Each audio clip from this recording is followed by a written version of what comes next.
Hey, I have just like a few unstructured thoughts, non-spoiler thoughts about the new Francis Lawrence movie, The Long Walk, the adaptation of the Stephen King novel. It's a novel I've read many times. I'm just a big Stephen King fan, and I've been rereading it again since I saw the movie.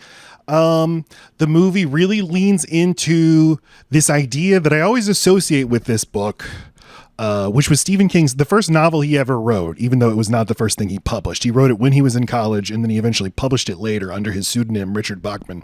But the quote, which is like often misattributed to John Steinbeck, it goes something like, socialism can never take root in America because the working class people of America don't think of themselves as working class, or they don't think of themselves as poor. They think of themselves as temporarily embarrassed millionaires. Whether that quote is true, I mean, you would need to push deeper. Like, well, why do they feel that way? I also feel like it puts too much blame on the people themselves.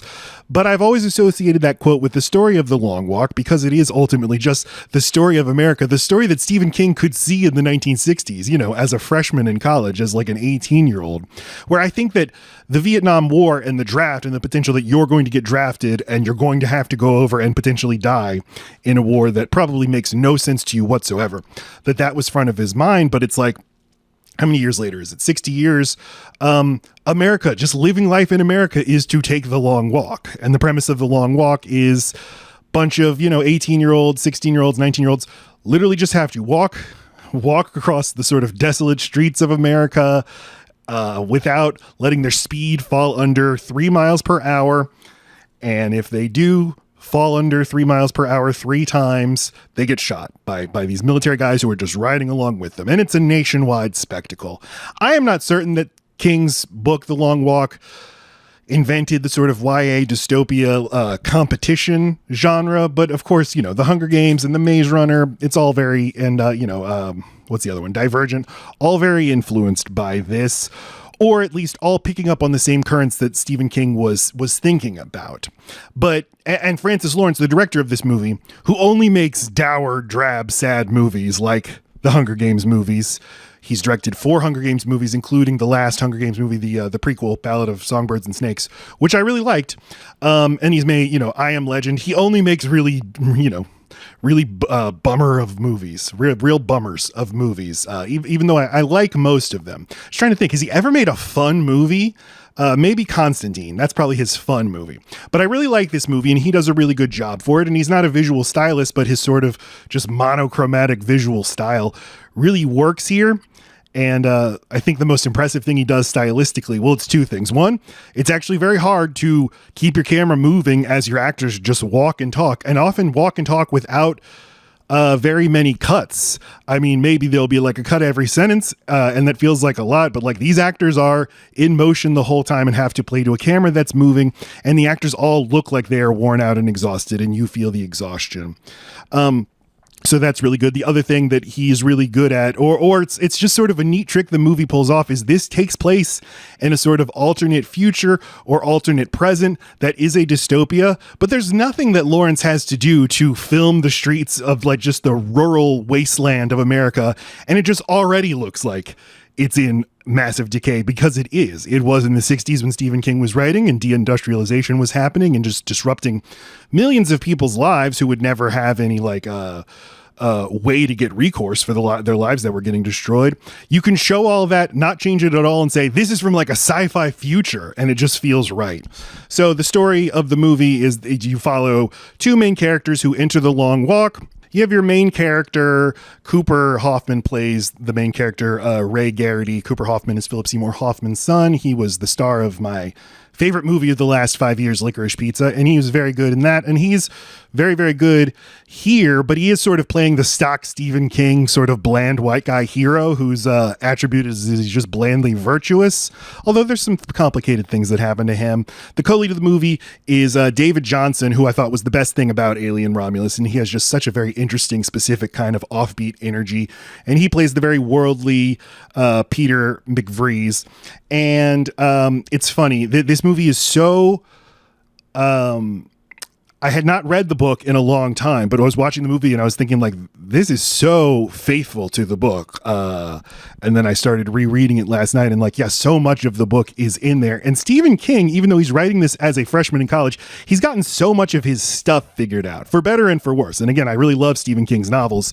But there's always types. You always get types of guys in Stephen King books. You get the bland, uninteresting hero. You get the sort of worldly black guy, even if in the novel Stephen King doesn't code them as black, as Peter is in this movie, is just sort of worldly, wiser. Think, Morgan Freeman in Shawshank Redemption. You got like, oh, your guy who talks like this. And then you got your bully, and you've got the character who is Stephen King himself, is the Stephen King avatar who's wearing glasses and is a Poindexter. And he's like, I'm going to write a book about this whole experience when I'm done.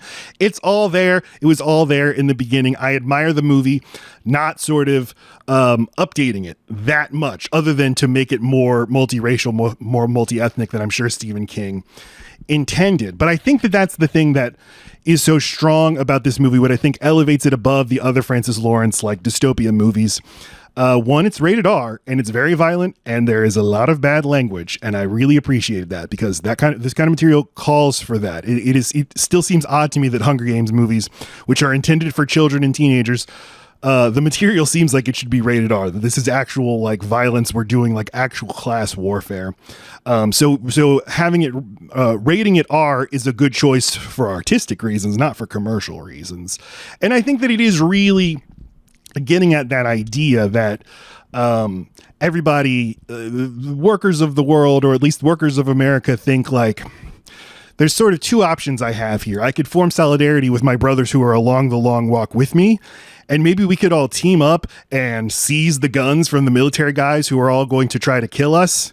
We could do that. That's probably likelier to work than anything else. Or we could just keep following their stupid rules. Only one of us will live in the end and win the big prize, because that's the whole thing. You take the long walk, everyone's going to die but one person, and the winner gets a ton of cash and then gets to cast a great wish for whatever. They talk about their wish. Some of the people talk about like, I'm going to make the world a better place. And the main character played by Cooper Hoffman says like, well, you're going to become rich if you win the game. How many rich people do you know who are doing good for the world? Which I really appreciated that perspective, that as soon as you win, you are transformed. Your class interests and your material interests change. It's a very drab movie, a very dark movie, but it is still a lot of fun. It's really well done. And Mark Hamill plays the third most important character in the movie, the Marshal, the villain, the chief enforcer. And Mark Hamill, like all Mark Hamill performances, is extremely hammy. But the material calls for it because he is playing your sort of classic drill sergeant instructor, like your Arlie Ermy, who are always themselves playing roles. I have to play the role of hard-ass drill sergeant instructor. And Cooper Hoffman's character is highly fixated on the Mark Hamill character because they've had run-ins in the past. And he calls him the head of the dragon and ultimately thinks like, if we can just take him down, maybe this whole system collapses. And I think his wiser friend Peter knows like, no, that's not true at all. There's a million Mark Hamills out there. Someone else will just take his place. Nothing at all will change. The main takeaway I get from the movie is that like living your life in America, you are on the long walk. I mean, you can go homeless and nobody will take care of you. The state will not take care of you. You can go into crippling medical debt. You will die if you don't have health insurance to pay for your illness. I myself, I have a disability. I am a disabled person. I have a rheumatological disability that requires medicine that costs $5,000 a month. If I don't pay for my health insurance premiums every month, I will no longer have access to that medicine. And then I basically can't function. I will, in other words, get my ticket like the Pete kids in the long walk do if they go under 3 miles per hour. If I'm not constantly keeping up my speed, chugging along, working, making money so that I can get, get the rewards, get the points to buy the things that I need to keep going, keep making everybody money. This has been depressing. It is a depressing movie, but it is a movie I really enjoyed. I highly recommend checking out The Long Walk, directed by Francis Lawrence.